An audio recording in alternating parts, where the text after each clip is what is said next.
দিচ্ছি অল্প নুন, আর দেবো অল্প হলুদ।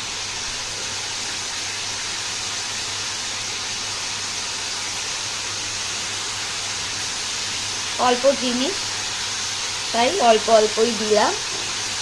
তো এবার এটা ভালো করে একটু নাড়িয়ে দেবো।